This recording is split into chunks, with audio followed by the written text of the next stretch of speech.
ஜல்லிக்கட்டு நடத்த வேண்டும் என வலியுறுத்தி சென்னை மெரினா கடற்கரை சாலையில் கொட்டும் பணியிலும் இளைஞர்கள் பெண்கள் போராட்டத்தில் ஈடுபட்டனர். இதனை அடுத்து போராட்ட குழுவினருடன் தமிழக அமைச்சர்கள் நள்ளிரவில் பேச்சுவார்த்தை நடத்தினர். ஜல்லிக்கட்டு நடத்த உரிய நடவடிக்கை எடுக்கப்படும் என அமைச்சர்கள் உறுதியளித்தாலும் போராட்டம் தொடரும் என போராட்டக் குழுவினர் அறிவித்திருக்கிறார்கள்.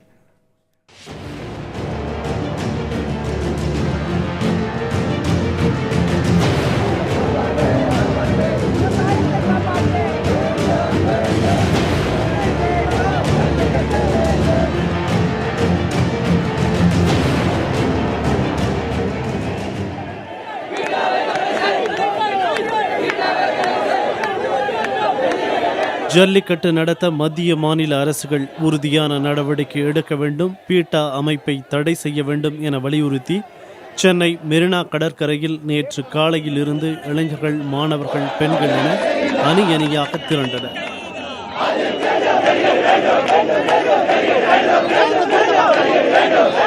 சமூக வலைதளம் வாயிலாக ஒன்றிணைந்து தன்னெழுச்சியாக போராட்ட களத்திற்கு வந்தனர். ஆயிரக்கணக்கான இளைஞர்கள் அலங்காநல்லூர் போராட்டத்தில் ஈடுபட்டவர்களை கைது செய்ததற்கு கண்டனம் தெரிவித்து முழக்கங்களை எழுப்பினர். பகல் முழுவதும் நீடித்த போராட்டம் இரவில் தொடர்ந்தது.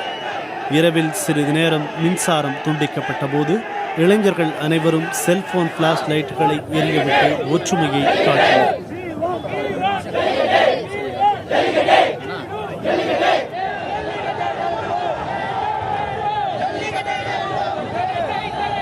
அதன் பின்னர் கொட்டும் பணியிலும் இளைஞர்களின் வீறுமிக்க போராட்டம் நீடித்தது.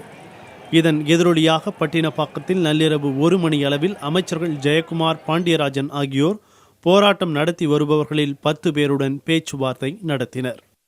காட்சி பட்டியலிலே காலை இருக்கின்றது, அந்த பட்டியலிருந்து நீக்கப்பட வேண்டும்.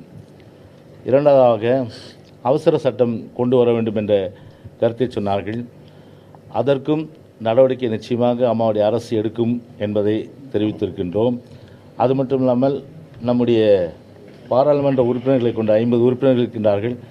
அவர்களை கொண்டு வருகின்ற 29ஆம் தேதி அன்று அதற்கு முன்னால் பாராளுமன்றம் கூடுகின்ற நேரத்திலே முழுமையான அளவிற்கு தேவையான அழுத்தம், வலியுறுத்தல் அத்தனையுமே நிச்சயமாக கொடுக்கப்படும் என்பதை இத்தருணத்தில் தெரிவித்து, அதோடு மட்டுமில்லாமல் இந்தியாவினுடைய குடியரசுத் தலைவர், அதாவது ஜனாதிபதியை கூட சந்தித்து அவசர சட்டம் கொண்டு வருவதற்கு வேண்டிய அத்தனை நடவடிக்கைகளையும் நிச்சயமாக அரசு எடுக்கும் என்கின்ற அந்த உறுதியை மாண்புமிகு நம்முடைய அரசின் சார்பிலே அந்த கருத்து தெரிவிக்கப்பட்டது.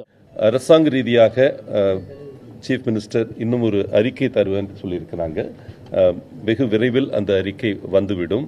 ஆனால் அறிக்கையில் இருக்கிற சாராம்சங்களை உங்கள்கிட்ட கமிட் பண்ண சொல்லி முதலமைச்சர் தகவல் உடனே முதல்வர் 2 பேரும் வந்து நாங்கள் பேசணும். முதல்வர் பேசணும். முதல்வர் வந்து வெகு விரைவில் ஒரு முழுமையான அறிக்கை அவர்கள் கொடுக்க போறாங்க.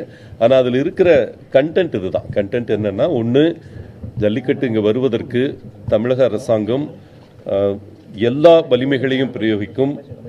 ஒன்று, எம்பிக்கள் வச்சு பாராளுமன்றத்தில் நம்ம பிரைம் மினிஸ்டர் நேரில் பார்த்து இந்த இது கொடுக்கறது, ஜனாதிபதி அவர்களை கொண்டு போய் அவங்ககிட்ட கொடுக்கறது, இந்த செக்ஷன் 27ல் காளைகளை சேர்ப்பது, அதாவது அது எக்ஸம்ஷன் செக்ஷன். அந்த எக்ஸம்ஷன் செக்ஷனில் வந்து அந்த காளையை சேர்த்து ஜல்லிக்கட்டு நடக்க வழிவகுப்பது, அவங்க ஆர்டினன்ஸ் போட முடியாதுன்றதுக்காக சொல்கிற காரணங்கள் எங்களுக்கு உடன்பாடு கிடையாது. மாநில அரசாங்கத்துக்கு அவங்க ஆர்டினன்ஸ் போட அவசர சட்டத்தை கொண்டு வருவதற்காக எல்லா அழுத்தங்களையும் தருவோம். ஜல்லிக்கட்டு கோரிக்கைகள் தொடர்பாக அமைச்சர்கள் அளித்த உறுதிமொழியை ஏற்றுக்கொள்ளும் அதே நேரத்தில் முதலமைச்சர் தரும் அறிக்கையை பொறுத்தே போராட்டத்தை வாபஸ் பெறுவது குறித்து அறிவிக்கப்படும் என பேச்சுவார்த்தையில் பங்கேற்றோர் திட்டவட்டமாக தெரிவித்தனர். முதலமைச்சர் என்ன சொல்றாரோ, என்ன அறிக்கையில் சொல்றாரோ அதை பொறுத்து தான் இதுக்கப்புறமும் வந்து நம்மளுடைய போராட்டங்கள் வந்து எப்படி இருக்கும்ன்றது சொல்ல முடியும். அவருடைய அறிக்கை வந்து பொதுமக்களாலே உங்களது, இது எங்களுடைய குழுன்ற அறிக்கையில் வெறும் நாங்கள் சும்மா நெகோசியேஷனுக்கு வந்திருக்கோம், அவ்வளோதான். இது உங்களுடைய போராட்டம் மட்டும்தான். அந்த அறிக்கை உங்களுக்கு சம்மதம் என்றால் அருமை, இல்லையா போராட்டம் சத்தியமாக தொடரும். மெரினா கடற்கரையில் திரண்டிருந்தவர்களிடம் அமைச்சர்களுடன் நடைபெற்ற பேச்சுவார்த்தை குறித்து அதில் பங்கேற்றவர்கள் ஒலிபெருக்கி மூலம் விளக்கி கூறினர். ஆனால் அமைச்சர்கள் அளித்த உறுதிமொழிகள் சிலவற்றை ஏற்றுக்கொள்ளாமல் இளைஞர்கள் எதிர்ப்பு தெரிவித்தனர். இதைத் தொடர்ந்து விண்ணை முட்டும் அளவுக்கு போராட்டக்காரர்களின் குரல்கள் ஓங்கி ஒலித்தன.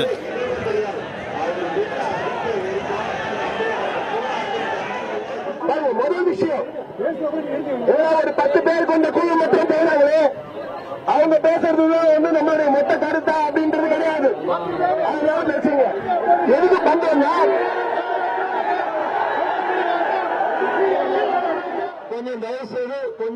அப்போது அமைதியான வழியில் போராட்டம் நடந்தால் முழு ஒத்துழைப்பு அளிக்கப்படும் என்று கூறிய காவல்துறையினர் இளைஞர்களை கலைந்து செல்லுமாறு அவ்வப்போது எச்சரித்தனர்.